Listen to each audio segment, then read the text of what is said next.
নমস্কাৰ।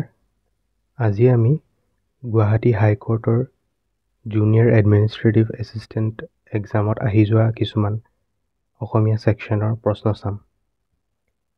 ক্ৰিয়াৰ মূলক কি বুলি কোৱা হয়? ইয়াৰ আনচাৰটো হ'ব ধাতু। যি ক্ৰিয়াৰ কৰ্ম নাই তাক কি বুলি কোৱা হয়? ইয়াৰ আনচাৰটো হ'ব অকৰ্মক ক্ৰিয়া। তলৰ কোনটো সন্ধিৰ ৰূপ অশুদ্ধ? ইয়াৰ আনচাৰটো হ'ব এ। নেক্সট, তলৰ কোনটো সমাসৰ অৰ্থ ভুলকৈ দিয়া হৈছে? ইয়াৰ আনচাৰটো হ'ব বি। কাৰ মাৰোতা বা কাঢ়েৰে যুদ্ধ কৰোঁতা বুজাবলৈ তলৰ কোনটো শব্দ ব্যৱহাৰ কৰা হয়? ইয়াৰ আনচাৰটো হ'ব এ। নেক্সট, তলৰ কোনযোৰা বিপৰীতাৰ্থক শব্দ ভুলকৈ সজোৱা হৈছে? ইয়াৰ আনচাৰটো হ'ব বি। হৰ্ষ আৰু আনন্দ বিপৰীত নহয়।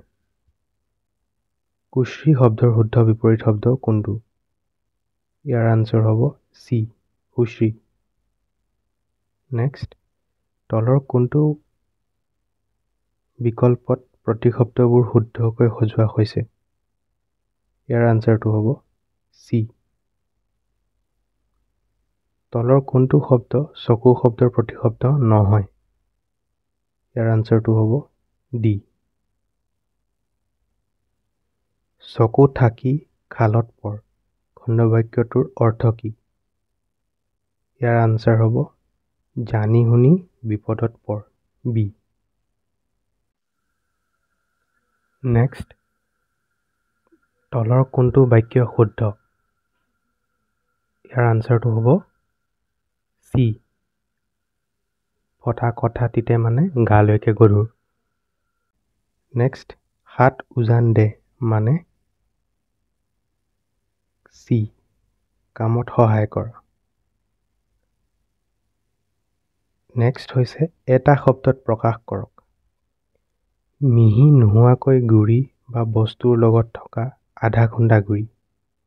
ইয়াৰ আনচাৰ হ'ব বি, গোট চাউল। যি মৰো মৰো অৱস্থা হৈছে। ইয়াৰ আনচাৰ হ'ব এ, মুমূৰ্ষ। বধ কৰিবৰ ইচ্ছা। ইয়াৰ আনচাৰটো হ'ব চি, জিঘাংসা। নেক্সট, ঘনকৈ দিবা খালী ঠাই আছে তেহে খাবা নানা শালি। ইয়াৰ আনচাৰটো হ'ব চি, চালি।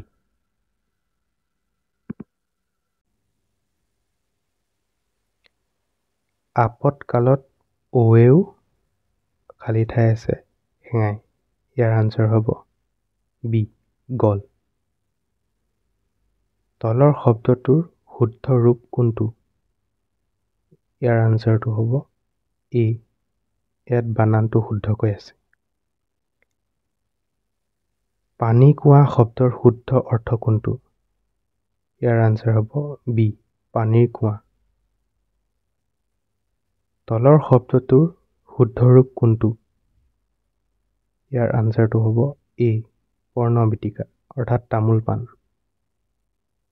বাগ্মী মানে কি? বাগ্মীৰ অৰ্থ আটাইকেইটাই শুদ্ধ হয়। আনচাৰটো হ'ব আটাইকেইটাই শুদ্ধ ডি। কৰ্ণলতিকা শব্দৰ অৰ্থ কোনটো? ইয়াৰ আনচাৰ হ'ব চি, কাণৰ লতি। তলৰ কোনটো বাক্য শুদ্ধ? ইয়াৰ আনচাৰটো হ'ব বি, ঘৰৰ চাৰখন উৱলি গ'ল। নেক্সট, তলৰ শব্দবোৰৰ কোনটো বানান ভুল? বানান ভুল বুলি কৈছে। ইয়াৰ আনচাৰটো হ'ব বি, কুৰংগনয়নী। নেক্সট, খালী ঠাই পূৰ কৰক। চশমা এবিধ খালী ঠাই আছে ভাষাৰ শব্দ। ইয়াৰ আনচাৰটো হ'ব ফাৰ্চী অৰ্থাৎ পাৰ্চিয়ান। বুটাম এবিধ খালী ঠাই আছে ভাষাৰ শব্দ। ইয়াৰ আনচাৰটো হ'ব বি ফৰাচী বিস্কুট এবিধ খালী ঠাই আছে ইয়াৰ আনচাৰটো হ'ব এ ফৰাচী অৰ্থাৎ ফ্ৰেঞ্চ প্ৰধান শব্দৰ স্ত্ৰীলিংগ হ'ল ইয়াৰ শুদ্ধ আনচাৰটো হ'ব ডি এটাও নহয় বুন্দা শব্দৰ স্ত্ৰীলিংগ হ'ল ইয়াৰ আনচাৰ হ'ব এ যায় গুৰবিনী শব্দৰ পুলিংগ হ'ল ইয়াৰ আনচাৰ হ'ব বি গুৰু গুণ যোগ ইন ইয়াৰ যোগ হ'ব আনচাৰটো হ'ব গুণিন এ প্ৰাচ যোগ ইন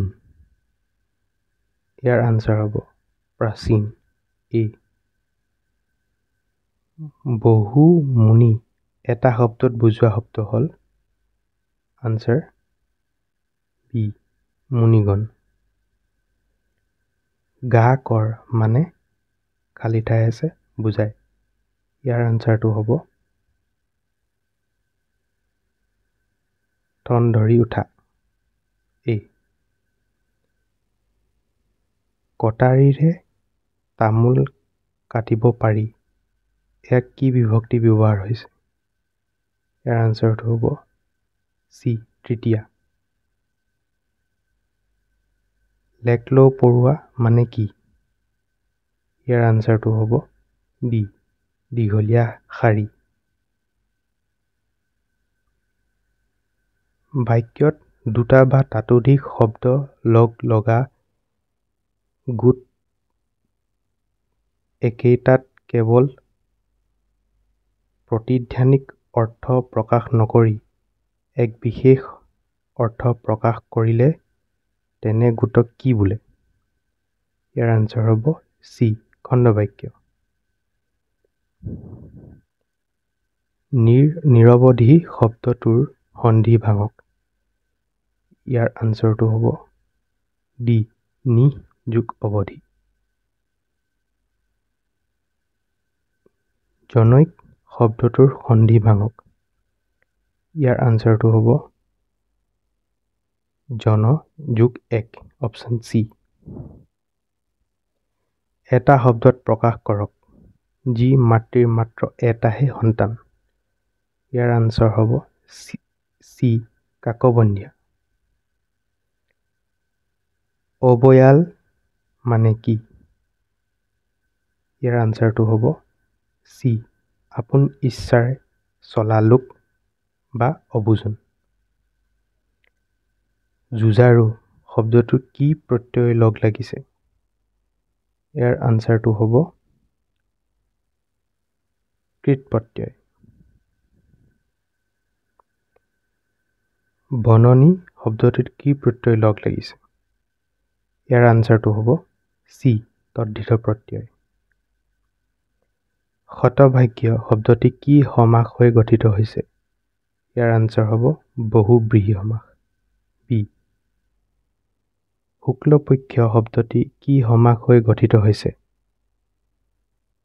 ইয়াৰ আনচাৰটো হ'ব কৰ্মধাৰয় সমাস নেক্সট তলৰ কোনটো বাক্য শুদ্ধ ইয়াৰ আনচাৰটো হ'ব বি বিপদৰ বন্ধুৱে আচল বন্ধু তলৰ কোনটো বাক্য শুদ্ধ ইয়াৰ আনচাৰটো হ'ব এ আঞ্জাখন বৰ জুতি লগা হৈছে তলৰ শব্দটোৰ শুদ্ধ ৰূপ কোনটো ইয়াৰ আনচাৰ হ'ব এ মণিকাঞ্চন আলিবাটত চালি ধৰা মানে কি ইয়াৰ আনচাৰ হ'ব বি কাম বন নকৰি ধুন মাৰি ফুৰা নেক্সট আৰজে মুকুতা খাই খালী ঠাই আছে ইয়াৰ কাৰেক্ট আনচাৰটো হ'ব ডি মুকুতা দেখি উঠিল গা কেতুৰিয়ে বোলে মুকুকা ইয়াৰ আনচাৰ হ'ব বি আদাক। খালী ঠাই আছে কথা জ্ঞানীৰ লক্ষণ। ইয়াৰ আনচাৰ হ'ব অলপ। B answer. খালী ঠাই আছে উটিলে গুৰি পৰুৱাৰো মৰণ নাই। ইয়াৰ আনচাৰ হ'ব চি মাউখে। বাক্যত যিয়ে কৰ্তা বা কৰ্মই কৰা কাম কৰা বা হোৱা বুজায় তাক কি বোলে? ইয়াৰ আনচাৰ হ'ব ক্ৰিয়া। এ উপসৰ্গ লগোৱা। খালী ঠাই আছে কাষ। ইয়াৰ আনচাৰ হ'ব ডি প্ৰ লগালে প্ৰকাশ হ'ব। বহুবচন লিখা শিক্ষক। ইয়াৰ বহুবচন হ'ব শিক্ষকসকল। এ পুৰুষ নিৰ্ণয় কৰা তুমি। তুমিটো চি হ'ব দ্বিতীয় পুৰুষ। কাল নিৰ্ণয় কৰা প্ৰমীলাই সাঁতুৰিব জানিছিল। ইয়াৰ আনচাৰটো হ'ব বি অতীতকাল। বিপৰীত লিংগ লিখা ৰূপৱন্ত। ইয়াৰ আনচাৰটো হ'ব ডি ৰূপৱতী। সন্ধি লগোৱা নৰ যোগ ইন্দ্ৰ। ইয়াৰ আনচাৰটো হ'ব বি নৰেন্দ্ৰ। সমাস ভাঙা প্ৰতিফল। ইয়াৰ আনচাৰ হ'ব এ ফলৰ বিপৰীত। তলৰ শব্দটোৰ শুদ্ধ বিপৰীত শব্দ কি? ফৰকাল। ইয়াৰ আনচাৰটো হ'ব ডাৱৰীয়া। তলৰ শব্দটোৰ শুদ্ধ সমাৰ্থক শব্দ কি? কৰুণা। ইয়াৰ আনচাৰ হ'ব চি কৃপা। এটা শব্দত প্ৰকাশ কৰা যাৰ একোৱেই নাই। ইয়াৰ আনচাৰ হ'ব এ অকিঞ্চন। বিশেষ্যৰ পৰা বিশেষণ কৰা শৰীৰ। ইয়াৰ আনচাৰটো হ'ব শাৰীৰিক। বি বিশেষণৰ পৰা বিশেষ্য কৰা মধুৰ। ইয়াৰ আনচাৰ হ'ব চি মধুৰ মানে মধুৰিআম যি এটা নামজাতীয় শব্দ হয় বিশেষ্য হয়। তাৱৈৰ ঘৈণীয়েক। ইয়াৰ আনচাৰটো হ'ব বি আমৈ। হৰ্ষ শব্দৰ সমাৰ্থক শব্দ কি? ইয়াৰ আনচাৰ হ'ব এ পুলক। আবিঐ মানে কি? ইয়াৰ আনচাৰ হ'ব যিজনে বিয়া কৰোৱা নাই। এ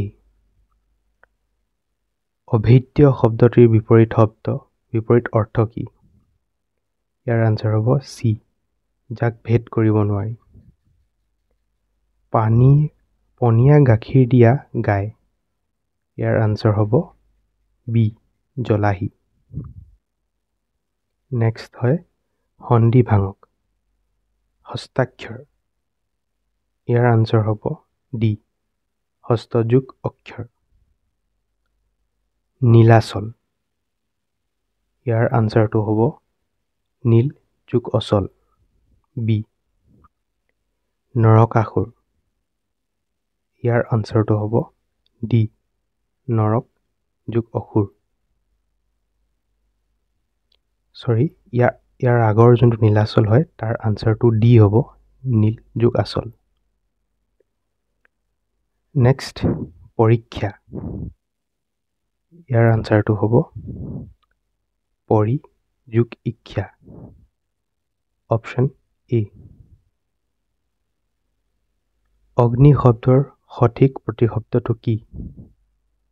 ইয়াৰ আনচাৰটো হ'ব ডি অনল। বায়ু শব্দৰ সঠিক প্ৰতিশব্দ কি? ইয়াৰ আনচাৰ হ'ব বি পৱন। ডলাৰ বগৰী মানে কি? ইয়াৰ আনচাৰ হ'ব ঘনাই ঠাই সলোৱা মানুহ। Option B. যি দুই হাত সমানে চলাব পাৰে। ইয়াৰ আনচাৰ হ'ব এ সব্যসাচী। নেক্সট, বাপতি সাহোন খণ্ডবাক্য আকাৰৰ অৰ্থ হ'ল, ইয়াৰ আনচাৰ হ'ব বি পৈতৃক সম্পত্তি। বাচক বনিয়া শব্দটিৰ অৰ্থ হ'ল বি অতি উত্তম। চকু চৰহা জতুৱা খণ্ডবাক্যৰ অৰ্থ, আনচাৰটো হ'ব বি লোকৰ ভাল দেখিব নোৱাৰা। হাত ধু খণ্ডবাক্যটোৰ অৰ্থ হ'ল, ইয়াৰ আনচাৰ হ'ব বি আশা এৰ সম্পৰ্ক ত্যাগ কৰ। ইংৰাজী ষ্টেণ্ডাৰ্ড লেংগুৱেজ খণ্ডবাক্যটিৰ অসমীয়া অৰ্থ হ'ল বি মান্য ভাষা। তলতীয়া শব্দটিৰ সন্ধি ভাঙিলে হ'ব, ইয়াৰ আচলতে আনচাৰটো হ'ব তল যোগ অতীয়া, অপশ্যন এ। দেৱালয় শব্দটিৰ সন্ধি ভাঙিলে আনচাৰটো পাম দেৱ যোগ আলয়, অপশ্যন বি। পুলিংগ শব্দক স্ত্ৰীলিংগ শব্দলৈ পৰিৱৰ্তন কৰিলে তলৰ কোনটো স্ত্ৰীলিংগ অশুদ্ধ নিৰ্বাচন কৰা, ইয়াৰ আনচাৰটো হ'ব ডি পিকাচৰ স্ত্ৰীলিংগ পিকাসিনীও, পিকাচি নহয়। যি আনক ভাল পায় তেওঁক ভগৱানেও ভাল পায়, এই বাক্যটো হ'ল, ইয়াৰ আনচাৰ হ'ব এ জটিল বাক্য। নেক্সট, নিয়ম মতে ব্যায়াম কৰিবা তেহে স্বাস্থ্য ভালে থাকিব, এই বাক্যটো অপশ্যন চি হয় জটিল বাক্য। মই ৰামক ক'লো মই চিনেমা চাবলৈ যাম, এই বাক্যটো আনচাৰ হ'ব বি প্ৰত্যক্ষ উক্তি। তলত উল্লেখ কৰা কোনটো বিপৰীত অৰ্থ শব্দ অশুদ্ধ, ইয়াৰ আনচাৰ হ'ব ডি ন্যায় আৰু বিচাৰ বিপৰীতাৰ্থক শব্দ নহয়। নেক্সট, তলত উল্লেখ কৰা শব্দৰ প্ৰতিশব্দবিলাকৰ ভিতৰত কোনটো অশুদ্ধ, ইয়াৰ আনচাৰ হ'ব ডি ৰাতি। চকুৰোৱা শব্দটিৰ অৰ্থ হ'ল বি লাগি যোৱা। তলত উল্লেখ কৰা বাক্য বা বাক্যৰ একোটা খণ্ড সংক্ষেপ কৰি একোটা শব্দত প্ৰকাশ কৰি লিখা হৈছে, যদিও এটা বাক্য অশুদ্ধ, কোনটো বাক্য অশুদ্ধ, ইয়াৰ আনচাৰটো হ'ব চি যি নিজৰ ওপৰত নিৰ্ভৰ কৰি চলে তাক স্বনিৰ্ভৰশীল বুলি কয়। তলত উল্লেখ কৰা কোনটো বানান ভুল, ইয়াৰ আনচাৰটো হ'ব নিৰীহ, অপশ্যন বি। তলৰ কোনটো বাক্য ভুল, ইয়াৰ আনচাৰটো হ'ব এ বাহুল্য ৰং হয় বাহুল্যতা হ'ব। আজিলৈ ইমানেই। যদি ভিডিঅ'টো চাই ভাল পায় লাইক কৰিব আৰু শ্বেয়াৰ কৰিব আৰু আমাৰ চেনেলটো ছাবস্ক্ৰাইব কৰিব। ধন্যবাদ।